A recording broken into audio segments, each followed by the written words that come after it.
ঢাকাই সিনেমার এক সময়ের জনপ্রিয় মুখ অমিত হাসান চলচ্চিত্র জগতে কাটিয়ে দিয়েছেন জীবনের কয়েক দশক।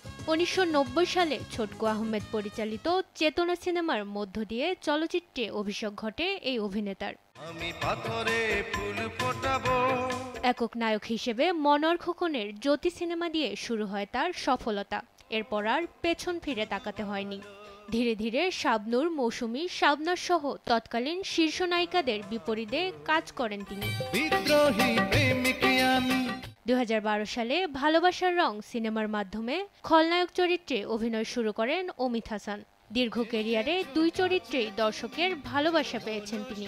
অভিনয়ের পাশাপাশি ২০১৫ থেকে ২০১৬ সাল পর্যন্ত বাংলাদেশ চলচ্চিত্র শিল্পী সমিতির সাধারণ সম্পাদকের দায়িত্ব পালন করেন এই অভিনেতা। ২০১৭ সালে পুনরায় নির্বাচন করে মিশা জায়েদ পরিষদের কাছে হেরে যান তিনি। দেশের চলচ্চিত্রাঙ্গনের মতো অনেকদিন ধরেই ঝিমিয়ে আছে এই অঙ্গনের শিল্পীদের সংগঠন বাংলাদেশ চলচ্চিত্র শিল্পী সমিতি। সমিতির এমন অবস্থা নিয়ে ক্ষোভ ঝাড়ল অভিনেতা অমিত হাসান। আর সেই ক্ষোভ থেকেই সোমবার দুপুরে নিজের ভেরিফাইড ফেসবুক অ্যাকাউন্টে দেওয়া পোস্টে অমিত হাসান লেখেন, শিল্পী সমিতি আছে কিন্তু শিল্পী নাই। হঠাৎ করে কেন এমনটা লিখেছেন জানতে চাইলে অমিত হাসান বলেন, আমার এই পোস্ট দেওয়ার পর চলচ্চিত্রের অনেকে ফোন করেছেন, জানতে চেয়েছেন কি হয়েছে, কেন এমনটা লিখেছি। সত্যি বলতে এটা আমার উপলব্ধি, আমার যা মনে হয়েছে তাই লিখেছি। এটা তো ঠিক, কাজ না থাকলে শিল্পী সমিতিতে গিয়ে কেউ আড্ডা দেবে না, সেখানে গিয়ে অকারণে বসে থাকারও কোনো মানে হয় না।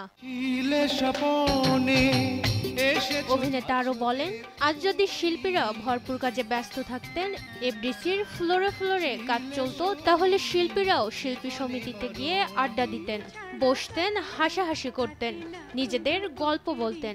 সেই দৃশ্য তো আমরা দেখি না, তাই আমি লিখেছি। অথচ এই শিল্পী সমিতি একটা সময় প্রকৃত শিল্পীদের পদাচরণে মুখর থাকত। এদিকে অমিত হাসানের এই পোস্টে সমর্থন জানিয়েছেন অভিনেতা ওমর সানি। পোস্টের কমেন্টে সহমত জানিয়ে তিনি লেখেন, একদম সত্যি, ভালো বলেছিস। এই কমেন্টের পর গণমাধ্যমে কথা বলেন ওমর সানি। এ সময় শিল্পী সমিতি নিয়ে নিজের ক্ষোভ প্রকাশ করে তিনি জানান, এমন দুরবস্থা কোনোদিন কল্পনাও করিনি।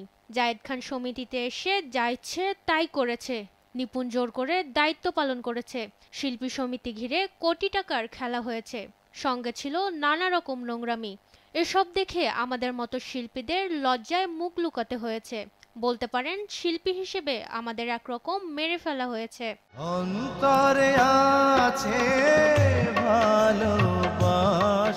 বাংলাদেশ চলচ্চিত্র উন্নয়ন কর্পোরেশনের ভেতরে শুটিংয়ের ফাঁকে শিল্পীদের বিশ্রামের জন্য বরাদ্দ হয় একটি কক্ষ, যা পরবর্তী সময়ে শিল্পী সমিতি নামে পরিচিতি পায়। বেশ কয়েক বছর ধরে চলচ্চিত্র শিল্পী সমিতিতে নির্বাচনের মাধ্যমে নেতৃত্ব বাছাই করা হয়, যারা সমিতির কার্যক্রম পরিচালনা করেন। বর্তমান চলচ্চিত্র শিল্পী সমিতির সভাপতি মিশা সওদাগর ও সাধারণ সম্পাদক ডিপজল দুজনেই লম্বা সময় ধরে দেশের বাইরে রয়েছেন। মাকদুরা মিতি, দেশ টিভি।